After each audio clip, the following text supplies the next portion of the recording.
Primera de Corintios 15:1.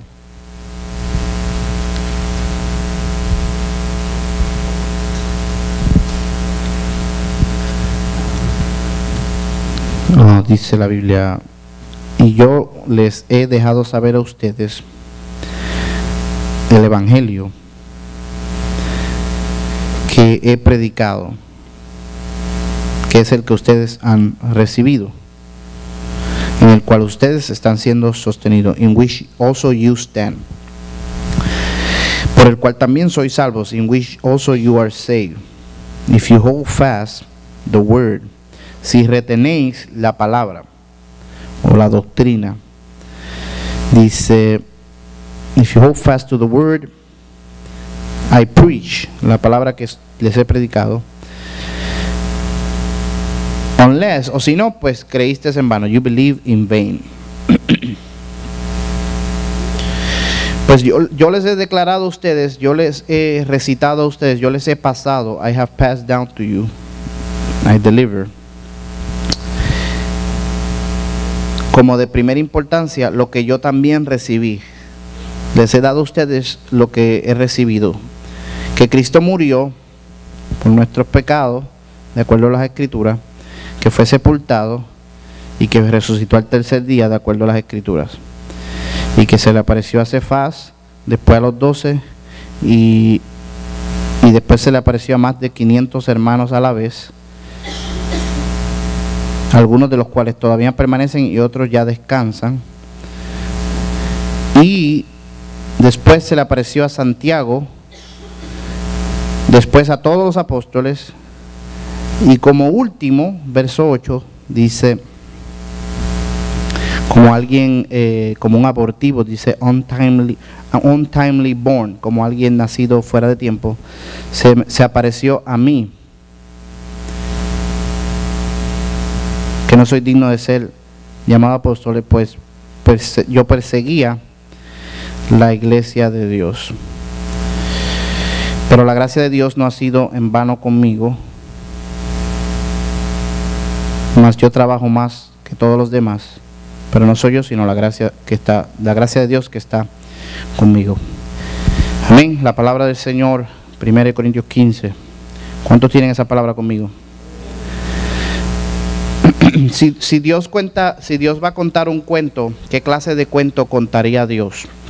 Si Dios escribiría un libro, ¿qué clase de libro Dios escribiría? ¿Qué estilo literario? ¿Qué lenguaje? ¿Qué método de expresión escogería Dios para escribir su historia personal, su autobiografía? Es una buena pregunta para hacerse. Amén. Los evangelios son sofisticados. Dios ha escrito una historia particular. La Biblia es la palabra de Dios, es el libro de Dios. Pablo dice que nos da el evangelio. Estas son las buenas noticias.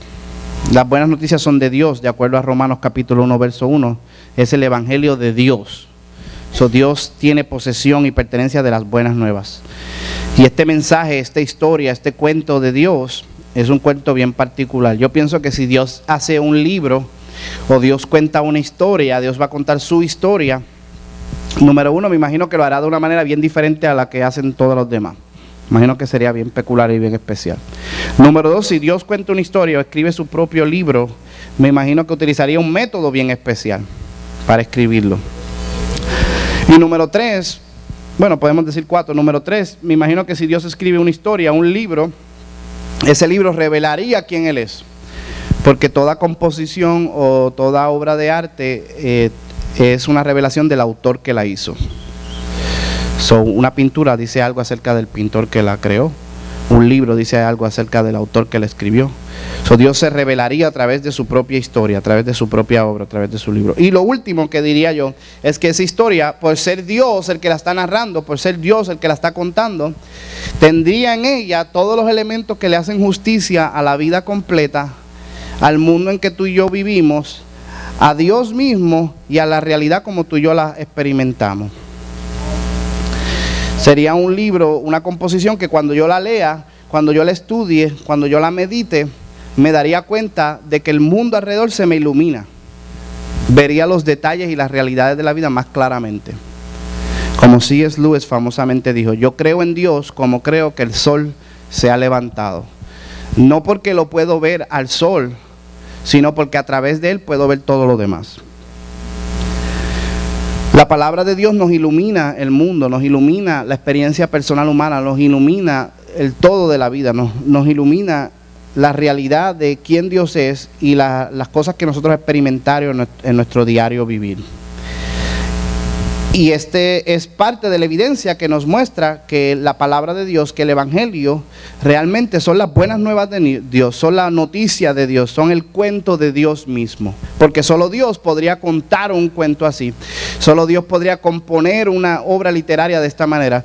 Solamente Dios se revela a través de la palabra y solamente Dios hace justicia a todas las experiencias humanas a través de lo que ha documentado y lo que ha escrito. Y todo lo que tú necesitas y todo lo que yo necesito para recibir y para estar impactado y para conocer a Dios es su mensaje, es su palabra, es el Evangelio, son las buenas noticias, es las buenas nuevas.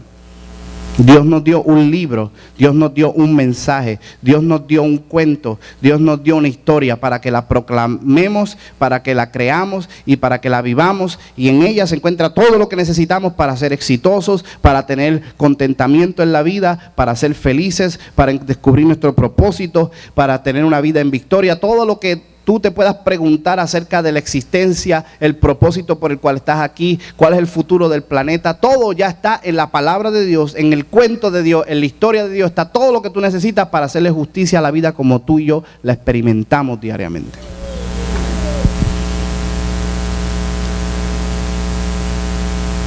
Y el método que Dios escogió para escribir este cuento, para contar este cuento, es que Dios lo cuenta a través de nosotros. La palabra de Dios, el Evangelio, las buenas noticias, que resumidamente no es otra cosa sino Jesús mismo y su propósito y su persona en su totalidad. Esas son las buenas nuevas. Esa es una versión resumida, ¿verdad? Pero Dios escoge contar el cuento acerca de Él en Jesús, en toda su gloria, a través de ti y a través de mí, a través de nosotros, a través de la humanidad. Solamente Dios hace algo así. Solamente Dios envía la inspiración del Espíritu Santo y a través de la experiencia humana de las personas, el testimonio de lo que han vivido, a través de lo que experimentan diariamente, documenta lo que Él quiere documentar a través de las personas. Y cuando las personas terminan, Dios dice, mira lo que hemos hecho, mira la historia que hemos contado. Y nosotros decimos, no, eres tú el que las has contado, esto es obra tuya, de tus manos. Sin darnos cuenta, Dios nos involucró en el proceso de participar. Dios nos involucró en el proceso de contar este cuento. Dios nos involucró en el proceso de participar en el legado escritural. Nosotros somos vehículos de Dios a través del cual las escrituras han quedado plasmadas de generación en generación. Nosotros somos el instrumento divino a través del cual hemos preservado los textos y los hemos pasado de generación en generación. Nosotros somos participantes de la gracia de Dios porque la hemos proclamado, la hemos anunciado.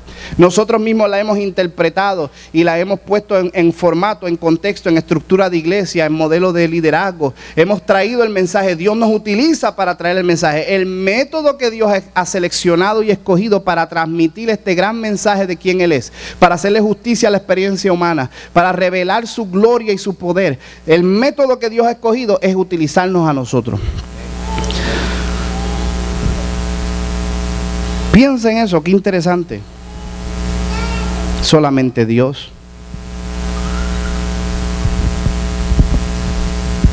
Si tú fueras a contar un cuento, ¿cómo tú contarías ese cuento? How would you tell the story? Your story, tu personal historia, tu autobiografía. ¿Cómo tú la contarías? ¿Cómo tú contarías la historia de tu vida? Dios no pudo haber tirado la Biblia desde el cielo y nos hubiera caído en la cabeza a todo el mundo una Biblia personal así, ¡pah! En la cabeza no hubiera caído la Biblia. Right? No hizo eso. ¿Cómo tú hubieras escogido escribir la historia de tu vida? Yo pienso que ninguno de nosotros escogeríamos a alguien para que la contara por nosotros. Solamente Dios nos escoge para que participemos y confíe en nosotros lo suficiente para pensar que no vamos a adulterar, no vamos a cambiar, no vamos a distorsionar, y que al final cuando se proclame su cuento, su historia, su evangelio, sus buenas noticias, va a ser exactamente lo que Él intencionó. Solamente Dios hace eso. ¿No te impresiona la gracia de Dios, la bondad de Dios, la misericordia de Dios? La Biblia dice que el Verbo se hizo carne y habitó entre nosotros y vimos su gloria, como el unigénito del Padre lleno de gracia y de verdad.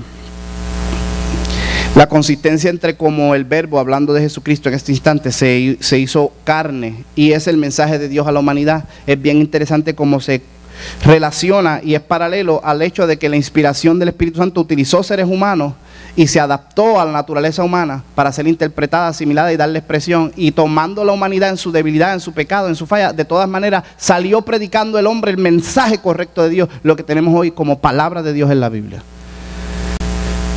Dios se hizo carne y habitó entre nosotros. Dios tomó la humanidad y Dios es tan divino y tan poderoso que no importa la debilidad, la humanidad, el mundo caído, el ambiente que lo crió, el tener un padre disfuncional o una madre que no servía o unos hermanos que creían que estaba loco, no importaba. El Dios en su divinidad es tan especial que puede hacerse uno de nosotros y al final seguir siendo el Mesías de Israel, seguir ser el Señor del mundo, crecer en sabiduría, en gracia y en poder, con gracia con Dios y con los hombres, y al madurar a los 30 años predicar los evangelios, morir, resucitar y ser el mensaje de Dios de impacto. Este es el cuento que Dios está contando. Esta es la historia que Dios mismo ha proclamado. Esta es la experiencia que Dios mismo ha decidido contar acerca de sí mismo. Así Él se está revelando, haciéndose parte de la humanidad, tomando a cada uno de nosotros, y no es contrario a lo que tú y yo experimentamos.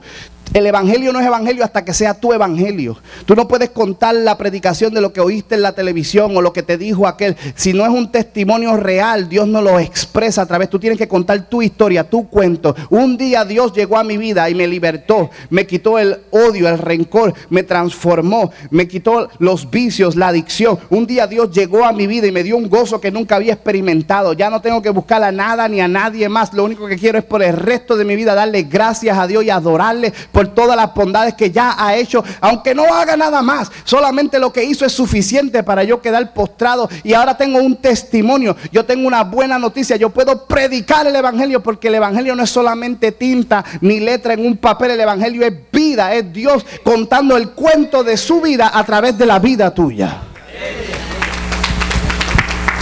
Solamente Dios hace eso. Por eso es el problema. Nosotros predicamos un evangelio que nosotros mismos no hemos experimentado todavía. Nos memorizamos unos puntos, nos memorizamos algunas verdades y las contamos a otras personas, y esas verdades todavía no te han transformado a ti. Ese no es el cuento que Dios quiere contar. Dios puede contar eso mejor que tú. Dios puede repartir un flyer si quisiera. Él puede mandar Los Ángeles a que hagan una película. Te puede dar un DVD a mano si quisiera. Dios quiere que el cuento se viva en carne, se experimente en corazones, en vidas. Ese es el mensaje que Dios quiere transmitir. Dios no necesita relacionista público, ni está buscando promoción. Dios lo que quiere es gente que crean su noticia y sean parte del cuento, le ayuden a contar la historia, que la vivan en su carne para que la puedan proclamar a otros. Solamente Dios cuenta un cuento así. ¿No se sorprenden de eso? Hermano, ya prediqué. Eso nada más ya prediqué ahí. Es el cuento de Dios. Le hace justicia. Hemos visto que los evangelios son justificados. Tienen un estilo, un orden, unos eventos, unos temas, una narración. Continuamente interrogan y se alimentan explorando diferentes significados y explicaciones, entendiendo la revelación de los eventos que giraron alrededor de la persona de Jesús. Los evangelios y la proclamación de las buenas nuevas tienen unas metas en Mateo, Marcos, Lucas y Juan. Tienen unas agendas, tienen unas intenciones, tienen una secuencia, tienen una historia, una línea. Tienen una sensibilidad histórica, tienen un contexto geográfico. Tienen la apelación al testimonio ocular de personas que participaron de ellos. Tienen el soporte histórico. Y buscan continuamente el demostrar algo que sucedió en el mundo, una realidad. Son buenas noticias, no son buenos consejos. El evangelio no se trata de buenos consejos. Es contar algo que sucedió, algo que pasó. Pasó en Jesús y pasó en nosotros. Jesús le dijo, ustedes van a proclamar porque ustedes también son testigos. Porque yo, con mi presencia, con mi poder, con mi predicación y con mi obra, los he transformado, los he instruido, los he capacitado, les he dado mi espíritu. Ustedes son testigos. Y el Espíritu Santo también es testigo. Pero el Espíritu Santo te va a ayudar a ti a contar tu testimonio. Buena noticia, es algo me pasó. Por eso es que todo lo que tú necesitas para predicar es saber lo que te pasó a ti. El problema de mucha gente es que no sabe lo que le pasó. O lo saben pero se lo callan. Y si tú te callas lo que te pasó, te deja de parecer real. Después empiezas a cuestionarlo, lo empiezas a dudar. Y después te autoengañas. Mira el que está a tu lado, no dejes de contar lo que Dios ha hecho en tu vida.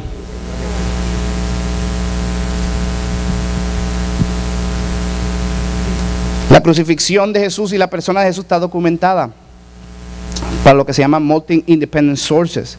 It has the attestation of the sympathy of people that are unfamiliar or hostile to the gospel. It has embarrassing admissions. Los evangelios están documentados por Josefo, el historiador judío, por Tácites, el historiador romano, por Lucian, un sátiro griego, y por el Talmud, por varias personas. Más de media docena de personas directamente hablan de Jesús, no cristianas, y más de una docena indirectamente aluden a la persona de Jesús, y todos documentan su crucifixión, su muerte, y narran la apelación de las personas que creían que lo vieron, que resucitó. Esto es algo que sucedió, esto es algo que pasó. C.S. Lewis famosamente dice, es una cosa creer en Dios, es otra cosa creer en un Dios específico.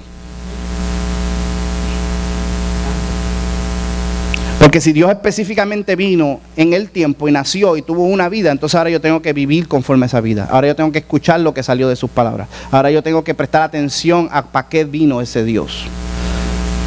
Cualquiera cree en Dios. Y entonces alegorizamos, espiritualizamos, mistificamos a Jesús para hacerlo algo que no tiene que ver nada con el mundo. Esas no son las buenas noticias, esas no son las buenas nuevas. Las buenas nuevas es entender lo que pasó específicamente en Nazaret hace 2000 años, en Galilea, en Jerusalén. Lo que pasó en la cruz del Calvario y de qué manera eso nos toca, nos impacta, nos cambia. Recordarnos las palabras que salieron de la boca de Jesús y cuáles fueron las personas que transmitieron ese legado. Pablo dice, yo no vengo a contarte otro evangelio, esto no me lo saqué de la manga, yo te estoy pasando específicamente lo que me pasaron a mí.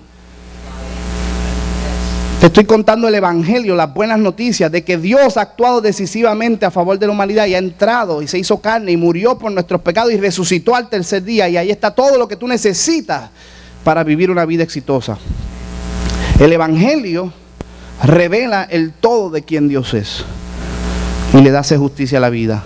La encarnación, el gran misterio de la encarnación, que Dios se hizo hombre, ese misterio nos habla acerca del misterio y la gran experiencia humana de nosotros estar vivo.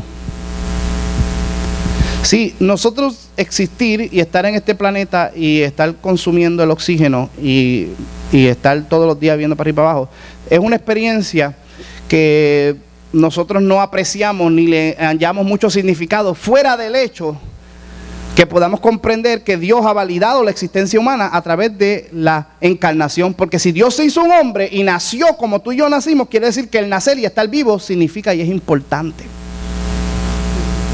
Porque Dios está diciendo, todo lo que tú tienes que saber para conocerme a mí, para cumplir mi propósito, es nacer en este mundo. Tanto así que yo mismo estoy naciendo. Y yo mismo nací como tú, y pasé lo mismo que tú, tuve todas las experiencias, hasta peores que las tuyas. ¿Usted nunca se ha puesto a pensar, Jesús estuvo trabajando por 30 años, manteniendo a su madre y a sus hermanos? Porque José dice la tradición que murió a temprana edad. Imagínate, me imagino que tenía malos customers también. Imagino que había gente que venía a quejarse de que le hicieron mal la cuestión. Y Jesús ahí con humildad trabajó por 30 años. Y no era un trabajo que decía que ganara mucho dinero. Jesús era de clase media baja. Entonces Jesús sabe lo que tú vives, y Él experimentó la vida igual que tú y yo, y trabajó y tuvo cansancio y tuvo dolor y fue rechazado. Su familia hablaba mal de Él. Jesús nació, y si en esta vida Jesús nació y es Dios mismo con nosotros y Él vivió como tú y yo vivimos, eso quiere decir que todo lo que tú necesitas para crecer, para madurar, para cumplir el propósito de Dios es vivir la vida que estás viviendo.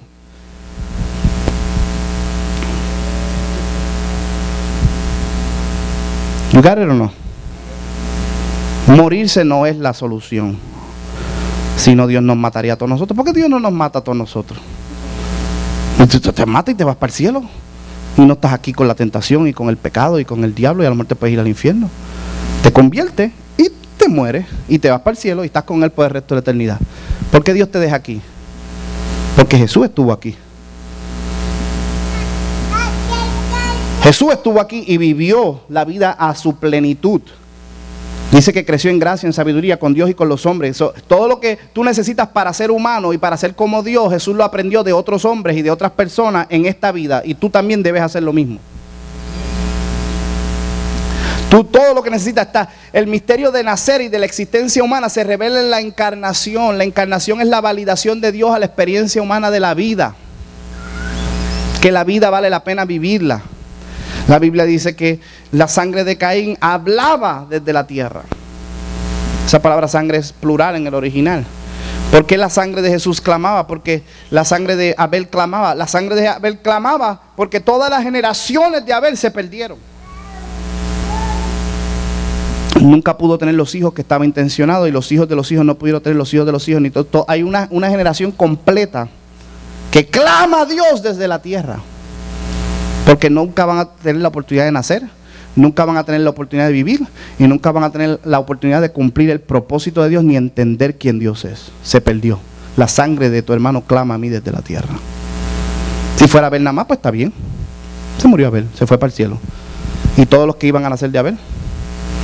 ¿Podrán nacer? Ya no pueden nacer. Se perdieron para siempre. El potencial y la posibilidad de todo lo que Dios quería que fuera a través de esa vida no se logró, no alcanzó su máximo potencial. Dios se encarna, el verbo se hace carne, Jesús entra al vientre de una mujer para decir que es importante que nazcan niños, es importante que abracemos la humanidad, es importante que nazcamos en este mundo y vivamos y crezcamos y cumplamos el propósito de Dios.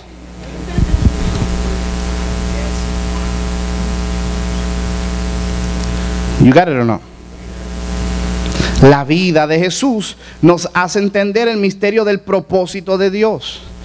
Es durante sus 30 años y su vida en la tierra que Él alcanza la sabiduría, la madurez y el potencial que Él va a tener por el resto de la eternidad. Y tú y yo tenemos que hacer lo mismo. Jesús, con una cruz, con una vida dirigida al Espíritu y con un grupo de amistades, 12 personas, llegó hasta el trono de Dios, venció la muerte, alcanzó el galardón, llegó a lo más grande que todo hombre puede experimentar. Con su vida nos revela que el misterio de lo que Dios quiere se puede lograr en nuestro diario vivir, se puede lograr en la vida que tú y yo estamos viviendo. La crucifixión nos habla del misterio de la muerte. La muerte es enemigo de Dios que distorsiona toda realidad. La muerte es enemigo de Dios que entenebrece nuestro entendimiento. La muerte es enemigo de Dios que nubla nuestro pensamiento y no nos hace ver la hermosura de la vida. Nos hace pensar que todo es irrelevante. Ese espíritu maligno que hace que la mente se deprima y que la vida no parezca digna o merecedora de existir. ¿Para qué nacemos si vamos a morir? La muerte que nos atormenta, que nadie quiere hablar de ella, nadie quiere predicarla, aunque ese día viene. Jesús muere, no brinca, no se escapó como Enoc, ni como Elías. Él va a morir. ¿Y qué muerte? Muerte de cruz. Tú a lo mejor te mueres de un ataque al corazón o te mueres de alguna estupidez. Pero muerte de cruz, muerte aterradora, muerte. Dice Tácito, el historiador romano, dice que la palabra cruz no debe ni mencionarse entre medio de los romanos, ni ponerse en pensamiento, porque así de horrible, así de torturante, así es de bajo es el fenómeno de morir de esa manera.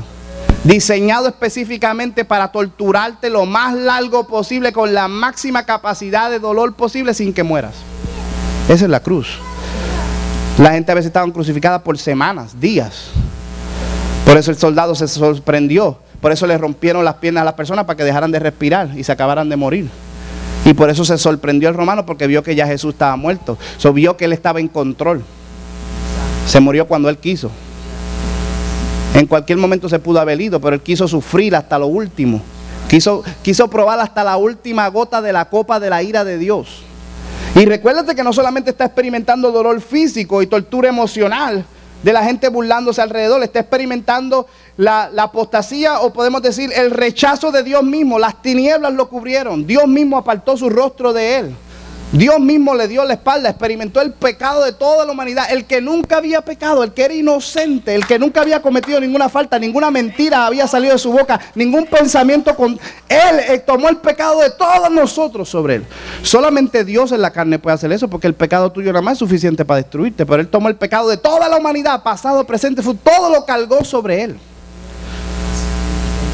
Y se tomó esa copa de la ira de Dios sobre su propio cuerpo. Y a través de la muerte venció al que tenía el poder de la muerte. So, de ahora en adelante, todos los que estaban atados a temor de la muerte, hemos sido libres. No hay que tenerle miedo a la muerte, porque la muerte fue derrotada. El postrer enemigo derrotado es la muerte. Pero a través de la muerte venció al que tenía el imperio de la muerte. Y por eso ahora nosotros, los que participamos en Cristo Jesús, no solamente probamos de su vida, también probamos de su muerte. Con Cristo estoy juntamente crucificado, ya no vivo Dios, mas vive Cristo en mí. Y lo mismo que el diablo quiso hacer con Jesús, me lo trata de hacer a mí. Pero cuando me mata a mí, no entiende que elimina y destruye el pecado para siempre. Porque los que están muertos, dice Pablo, ya no pelean con el pecado. De ahora en adelante solamente la expectativa de resurrección, para nunca más vivir atado a condenación, ni a maldición, ni a naturaleza pecaminosa. En mi carne Dios destruye el pecado a través de la muerte. La crucifixión de Jesús revela el misterio de que a través de la muerte vencemos la muerte. ¡Wow! ¡Qué tremendo!, ¿verdad? Y qué valiente es Jesús, que dice: no hay otra forma, hay que ir al Calvario.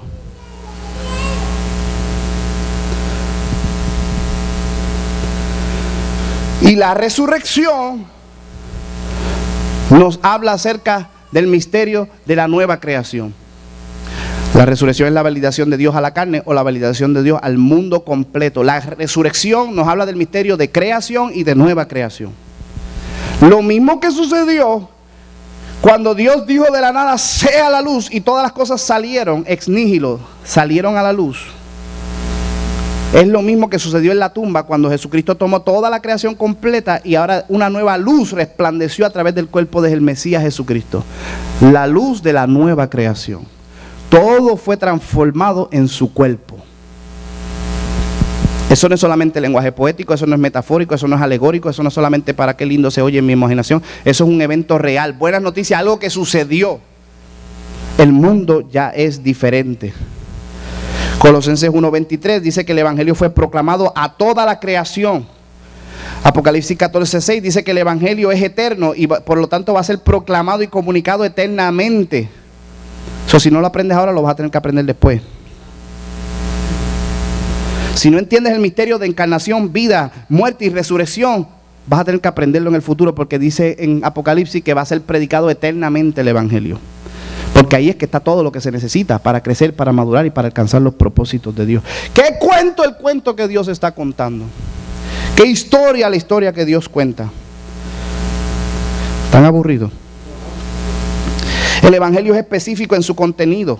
Y si se cambia y se altera, se distorsiona su esencia y propósito y deja de ser evangelio. Se convierte en otra cosa. Algo que, si realmente queremos ser bíblicos, Gálatas 1:6-9, no sé si quieres ser bíblico, pero si cambiamos y distorsionamos el específico contenido de las buenas noticias de la persona de Jesús y todo lo que hizo, ese evangelio se vuelve maldito, digno de maldición, debe ser condenado, Pablo dijo.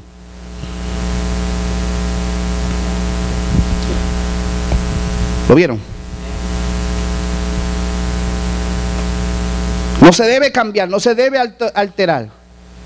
Es específico lo que Dios hizo. Por eso Pablo dice: yo les doy a ustedes lo que yo recibí. No es otro, es específico. The gospel therefore must be properly understood. El evangelio por eso debe ser apropiadamente entendido. Carefully transmitted, debe ser cuidadosamente transmitido. Cautiously guarded, debe ser guardado con mucho cuidado, protegido. Intently studied, debe ser estudiado intensamente. And correctly administered, debe ser administrado correctamente. No debe ser cambiado, no debe ser alterado. El evangelio es el mensaje y el significado y el impacto completo de la persona de Jesús en todo lo que sucedió en su vida, muerte y resurrección. That's it and that's all. Eso es todo. ¿Están conmigo?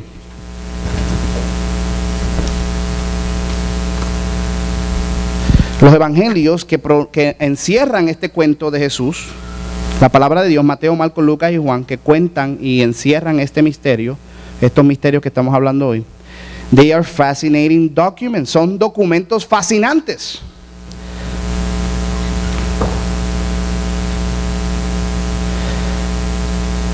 Many times the gospel don't get enough credit for all they represent. Muchas veces no le damos crédito a la palabra de Dios por todo lo que representa, por todo lo que transmite.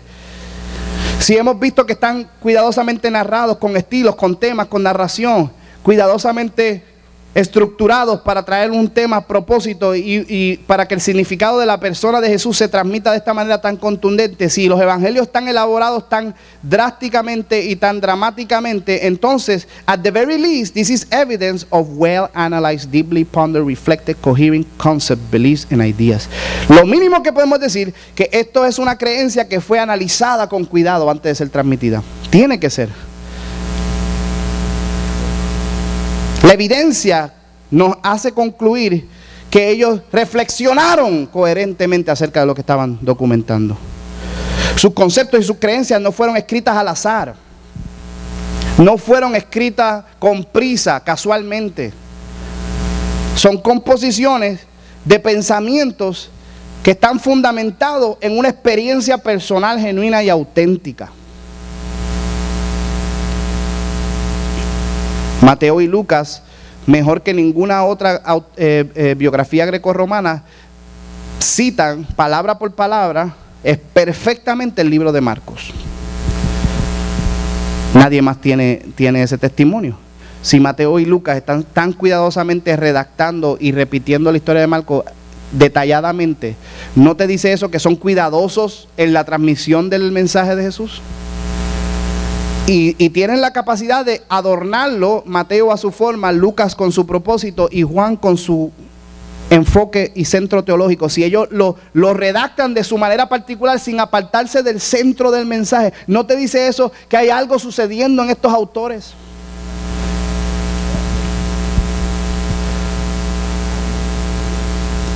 Nada de esto hace sentido a menos que no sean personas que han experimentado personalmente lo que están hablando. No hace sentido. ¿Para qué hablar acerca del contexto geográfico? ¿Para qué poner a Jerusalén en el tiempo más visitado de todo el año? En la capital del lugar de la acción donde estaba. ¿Por qué poner a Jerusalén como el centro? ¿Por qué mencionar personajes históricos? Caifás. ¿Por qué mencionar el sumo sacerdote? ¿Por qué mencionar a Herodes? ¿Por qué mencionar a Nicodemo, miembro del Sanedrín? ¿Por qué mencionar a Juan el Bautista, una figura popular, la figura más popular de su época, en su tiempo? ¿Por qué mencionar personajes históricos que todo el mundo conocía? ¿Por qué mencionar a Jerusalén, la capital, el centro? ¿Por qué escoger el tiempo más alto y más volátil de todo el año? Si no es que esto sucedió realmente en estos tiempos, en estos momentos. ¿Por qué citar testigos oculares? ¿Por qué hacer puntos de referencia? ¿Por qué poner footnotes? ¿Por qué poner nombres y apellidos de personas en lugares específicos cuando sucedieron los eventos? Si no es para que tú digas, mira, y si quieres cotejarlo, aquí están los nombres para que hables con ellos. Como dice en el libro de Hechos, estas cosas no fueron hechas en secreto. ¿Por qué nunca nadie dijo históricamente que Jesús nunca existió? Solamente miles de años después la gente se atreve a decir eso.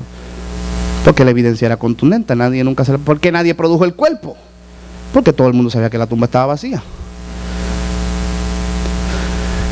El evangelio desde el principio está apelando a algo que sucedió, a algo que pasó. Y la manera en que se preservó nos alude, nos da testimonio al poder de la inspiración. ¿Usted sabe por qué? Esta es mi teoría personal. ¿Por qué los evangelios son? El problema número uno es que la gente, como no lee la Biblia, no sabe ni lo que es el evangelio. Nunca leyó Mateo, Marcos, Lucas y Juan, se queda dormido. Esto es lo mismo que dijo Lucas. Y no reconocen qué diferentes son cada uno. Que como colorean específicamente su agenda específica. Ahora, cuando lo analizas detalladamente, cuidadosamente, te das cuenta que el mensaje teológico, las escrituras que colorean las historias, la manera en que está documentado y redactado, está tan hermosamente construido que te dice que solamente Dios pudo haber ayudado a una persona a escribir esto así. Yo me voy más lejos, esta es mi teoría.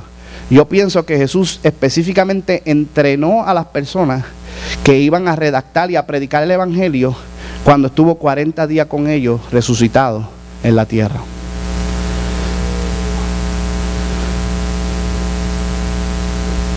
Mira lo que dice ahí en Corintios 15. Se apareció el Señor a Pedro, a los 12, después a más de 500 hermanos a la vez. Algunos ya todavía están vivos, o puedes hablar con ellos. Después a Santiago, que es el hermano del Señor, después a los apóstoles, y después al último se me apareció a mí. Por 40 días, no estoy hablando 3 días, ni una semana, ni 2 o 3 semanas, 40 días, más de un mes, se le apareció a las personas, dice la Biblia, con pruebas, con evidencias y dando mandamientos por el Espíritu Santo. Imagínate ir a un seminario de Jesucristo resucitado por el poder del Espíritu Santo 40 días. Él enseñándote y dándote mandamientos por el Espíritu y mostrándote pruebas contundentes. ¿Saldrían bien capacitados esas personas? Estaban 3 años ya con Él, pero 40 días encima de eso resucitados y ahora con el Espíritu Santo. ¿Saldrían bien capacitados? ¿Usted sabe cuál es el producto? ¿Qué es lo que salió de esos 40 días? ¿Quiere saber qué es lo que salió? ¿Cuántos quieren saber? Esto es lo que salió de esos 40 días. ¿Qué está diciendo? ¿O tú quieres saber los misterios de Dios?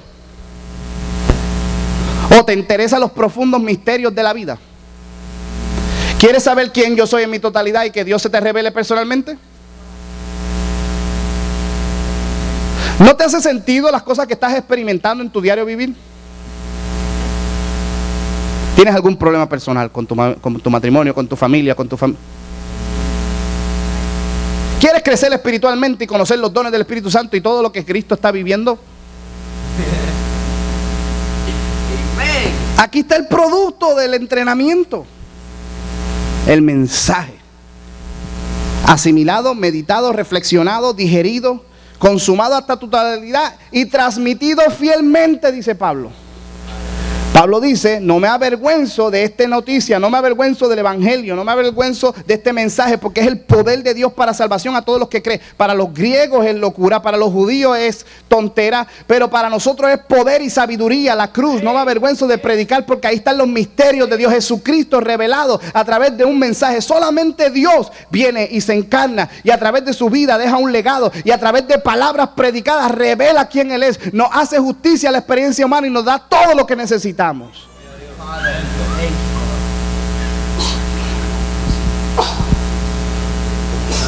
No, es que yo quiero que Él venga personalmente y hable conmigo físicamente, pero lo crucificas. Ya lo hizo. Crucifícalo. Eso es lo que harías. Ya lo hizo. Fallaríamos igual. Adán representa a la humanidad fielmente. Jesucristo tenía la naturaleza de toda la humanidad sobre su cuerpo, pero Adán no tenía ninguna naturaleza. Era inocente, estaba en el paraíso, estaba en la misma presencia de Dios y desobedeció. Si él con todas las de ganar desobedeció, ¿cómo harías tú? Cierto.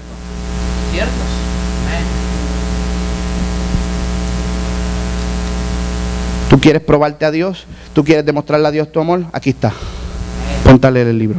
No te dio un DVD, no te dio un cassette, no te dio un tape, te dio un libro.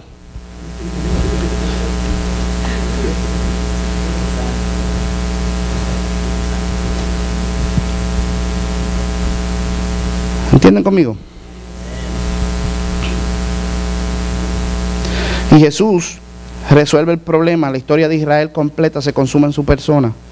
La elección y la vocación de Israel, la justificación, el tema de cómo Dios va a trabajar con el problema de la caída.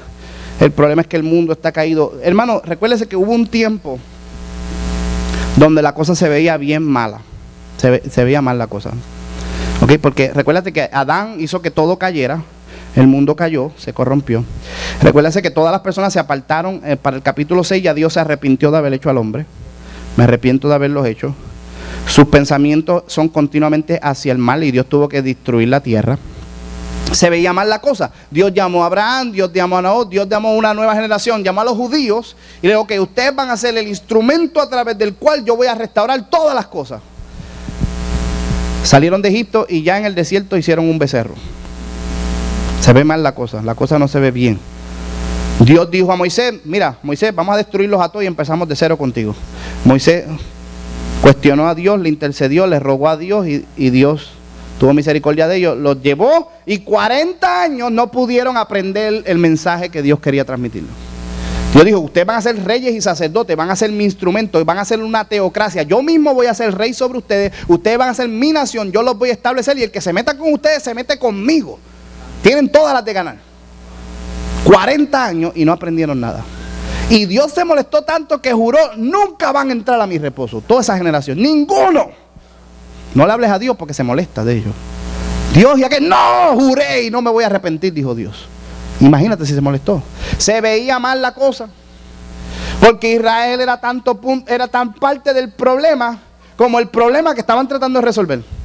Dios los puso en la tierra prometida y continuamente caían en idolatría.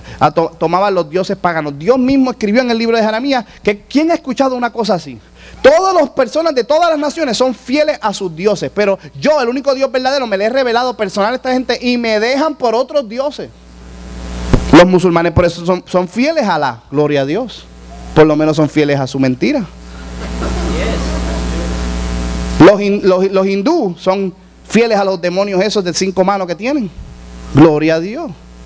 Son fieles a sus demonios, son fieles a su mentira. Pero los cristianos, y específicamente en este contexto Israel, tenían al Dios verdadero revelado y lo dejaban. Lo abandonaban, rompían sus leyes, rompían sus mandamientos, no cumplían el jubileo. No, los musulmanes por lo menos oran las 5 veces al día, ellos no oraban, no se consagraban. Es más, Dios dijo, hasta mis profetas abandonan mi nombre, ni mis profetas hablan profecía que ellos se inventan de sus propias imaginaciones, hablan cuando yo no los inspiré, cuando yo no les dije y se ponen a profetizar en mi nombre, tiran mi nombre por el piso, rompen todos los mandamientos, abandonan mi templo, no me hacen los sacrificios, no hacen el año del jubileo, no guardan el día del reposo, rompen todas mis leyes y quiere que yo los proteja y quiere que Dios los bendiga y quiere que yo pelee por ellos. ¿Tú sabes qué? Para fuera de la tierra. Y hubo un tiempo que se veía mal la cosa. Ya la gente que buscaba de Dios en la nación decía, pero ¿cómo vamos a solucionar el problema de la caída y de la creación? Si nosotros mismos estamos hasta peor que las naciones que estamos tratando de transformar. Se veía mal la cosa hasta que vino el Mesías. Hasta que vino Jesucristo. Hasta que vino Jesús y se hizo carne y vino a la nación de Israel. Y Él representó a Israel en todas las áreas que Israel falló. Él venció.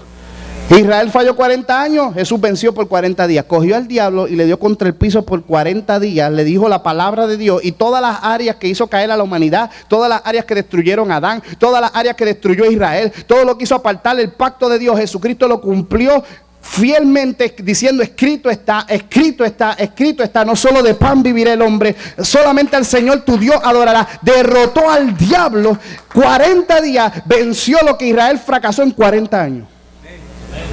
El Mesías de Israel, el Señor del mundo, en la cruz, en la muerte, en la resurrección, acabó todo el programa de Israel en solamente 3 años. Lo que 4000 años de historia no pudo hacer, Jesús en 3 años lo logró. Ahora viene el problema. Otra vez nos quiere que participemos nosotros otra vez. Entonces empezó a llamar gente otra vez. Yo no sé por qué Dios hace eso. Él lo resuelve bien solo. Pero ahora viene y llamó a otro Israel. Mira que te llamaron a ti también a participar del mensaje. Y ahora nosotros o vamos a ayudar y vamos a participar con el evangelio, o nos vamos a convertir en otro Israel. Amén. Qué privilegio que Dios te llame a participar de su llamado. Que Dios te dé la oportunidad. Ahora te la hizo más fácil, porque ahora Israel por lo menos tenía pecados por los cuales quejarse. Ahora Dios dice en la sangre de Jesús que quitó todos tus pecados. Es que yo tengo pecado, pues arrepiéntate, te quita todos los pecados. Ya no los cubre, ahora los desaparece, los desintegra. Es que yo me siento débil, pues te dio el Espíritu Santo. ¡Wow! So ya está, ahora está más fácil la cosa. Tiene a Dios mismo en su presencia, el Espíritu Santo por dentro. Tiene la sangre de Jesús, te quita todos los pecados. Ahora, ¿cuál es la excusa? Para no venir a la iglesia. ¿Cuál es la excusa? Para no leer la Biblia. ¿Cuál es la excusa? Para no orar. ¿Cuál es la excusa? Dime cuál es la excusa. ¿El Espíritu Santo no es suficiente? ¿La sangre de Jesús no es suficiente? No hay excusa. Nosotros podemos ser ahora los que vamos a llevar las buenas nuevas, los que vamos a predicar el Evangelio. Y antes de predicar el Evangelio, deja que el Evangelio te transforme a ti.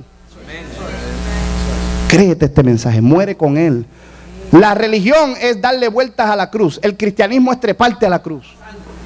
En la cruz el mundo se ve diferente. Amén.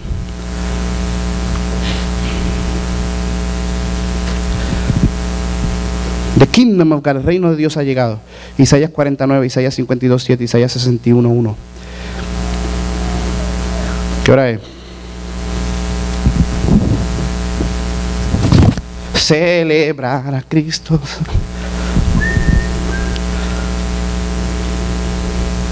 El mensaje de Dios le hace justicia al todo de la vida. Nosotros vivimos en un planeta a 93 millones de millas del Sol. Estamos dando vueltas sobre nuestra propia eje y a la misma vez que damos vueltas le estamos dando vueltas a esta estrella. Nuestro sistema solar y nuestra estrella es tan solo uno de 200 billones de estrellas y sistemas solares que existen en nuestra galaxia. Si nosotros no estuviéramos exactamente en el brazo espiral de la galaxia que tuviéramos, estamos específicamente perfectos, no solamente con las condiciones para que pueda haber vida en el planeta a la correcta distancia del Sol, con un satélite llamado Luna que está al correcto tamaño dándole vuelta para que regule la rotación de nuestro planeta. No solamente tenemos todas las condiciones perfectas, estamos en el perfecto sistema solar, en la perfecta galaxia, en la área correcta, no solamente para que podamos tener vida, sino para que podamos explorar el universo. En ninguna otra parte de la galaxia tú puedes mirar las estrellas ni pudieras mirar. No podrías notar la distancia ni la separación. Lo que se ve lejos podría estar cerca, lo que está cerca podría estar lejos. No solamente estamos en el lugar correcto para la vida, estamos en el lugar correcto para explorar y para descubrir cosas. Las placas tectónicas que se mueven debajo de la Tierra y la flaqueza de la coraza del planeta nos presta para que abajo el movimiento líquido regule la temperatura del planeta y cree la capa magnética, que es lo que causa que la radiación del Sol no nos destruya. Estamos en unas condiciones perfectas. Si la Luna estuviera un poquito más lejos, estuviera un poquito más cerca, la rotación de la Tierra no pudiera crear las temporadas. Porque tiene que rotar la Tierra y darle la vuelta al Sol a la velocidad correcta. El planeta tiene que tener la masa correcta y la Luna, el satélite, tiene que tener la masa correcta para que gire perfectamente, para que tú puedas tener invierno, verano, todas las temporadas, que hace que facilite la creación de la vida y regule el clima para que podamos existir en este planeta, para estar aquí quejándonos. Digo, para explorar y descubrir los propósitos de Dios. Los demás planetas que están en nuestro sistema solar están a un tamaño tan específico que nos protegen de todo lo que está en el universo que nos puede destruir. Déjame decirte una cosa, el universo es bien hostil. Tú tan solo sales de la atmósfera, no tienes que irte muy lejos, sales de la atmósfera, se te atrofian los huesos, la radiación te puede dar cáncer, la mente no te funciona bien, los órganos se empiezan a enfermar porque la gravedad no ayuda a los órganos para poder tener la fuerza que necesitan para desarrollarse. Sales del universo y es hostil. Usted no ha visto la Luna, todos los boquetes que tiene. Allá, fuera ahí, pero los planetas rotan de una manera que si viene algo, choca contra los planetas y no nos toca a nosotros. La Biblia dice que los cielos cuentan la gloria de Dios. No solamente las condiciones de la tierra están perfectas. De hecho, la vida es un misterio, no sabemos por qué hay vida. Nosotros llevamos miles de años tratando de crear vida en el laboratorio y no la podemos crear. No sabemos lo que es la vida. Pero olvídate de eso. Olvídate de ese gran problema de cómo crear vida. Tiene que haber un lugar específico donde la vida puede existir, si la pudieras crear. Y el único lugar en el universo completo es donde nosotros estamos. Estamos en un lugar privilegiado.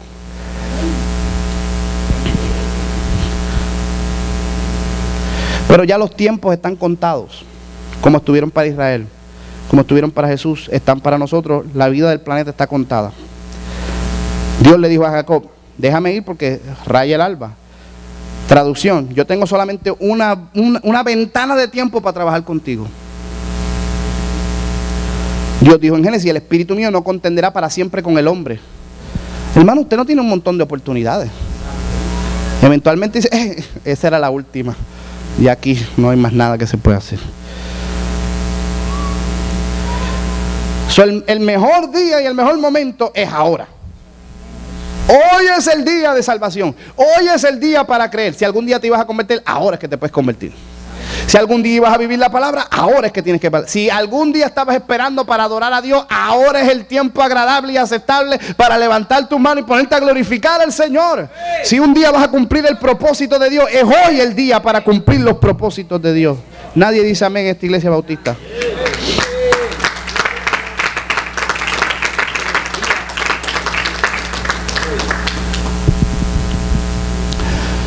No solamente el planeta tiene que estar a la masa correcta y al tamaño correcto. Sí, la estrella que nosotros orbitamos tiene que ser la estrella correcta también. 90% de las estrellas en nuestra galaxia son o más pequeñas o más grandes.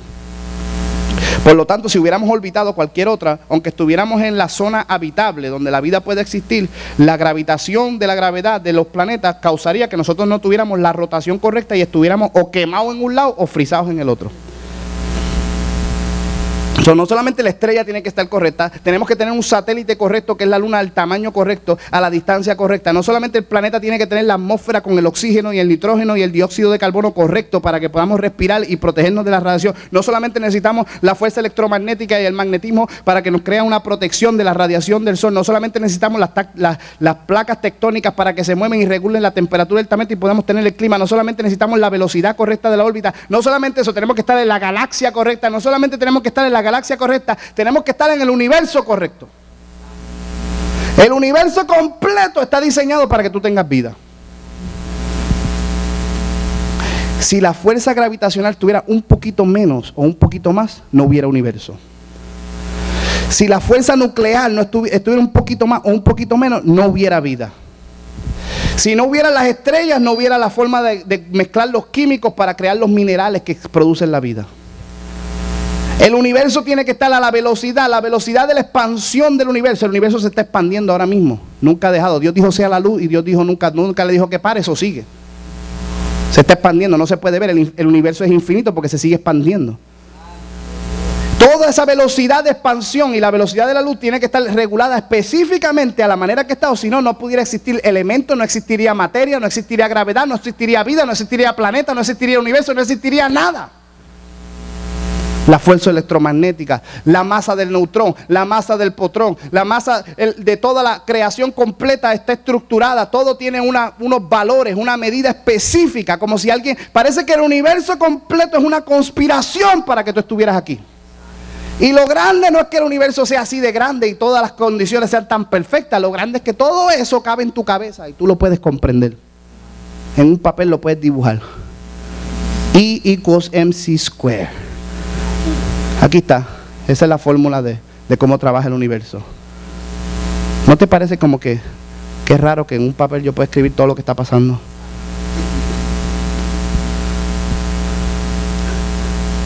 La mejor tecnología nos dicen que antes que el universo se expandiera era infinitamente pequeño. Traducción, todo salió de la nada. Eso es lo que dice la ciencia moderna, la ciencia que todo el mundo confía. Dice que si todo se está expandiendo, lo único que tienes que hacer es, el tiempo solamente corre hacia una dirección, pero si pudieras darle para atrás a la película, todo estuviera infinitamente pequeño. Tan pequeño que dejaría de existir. Algo sucedió que se llama Big Bang.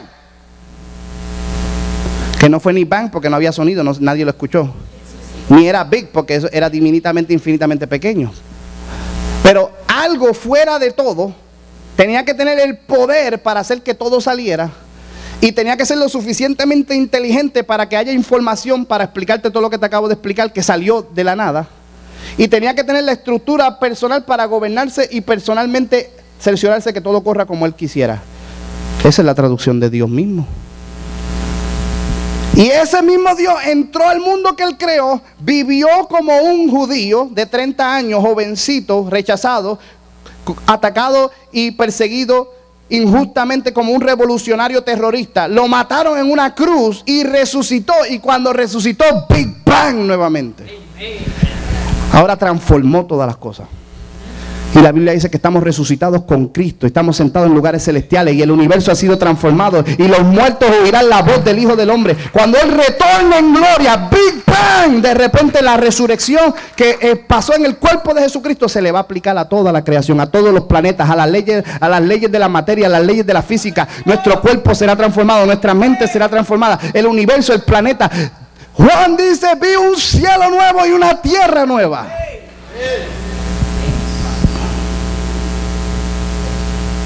Ese es el evangelio. Esas son las buenas noticias. Eso es para estar contento. La cosa se veía mal y ahora se ve mejor. Amén. ¿Cuántos saben que se ve mejor la cosa?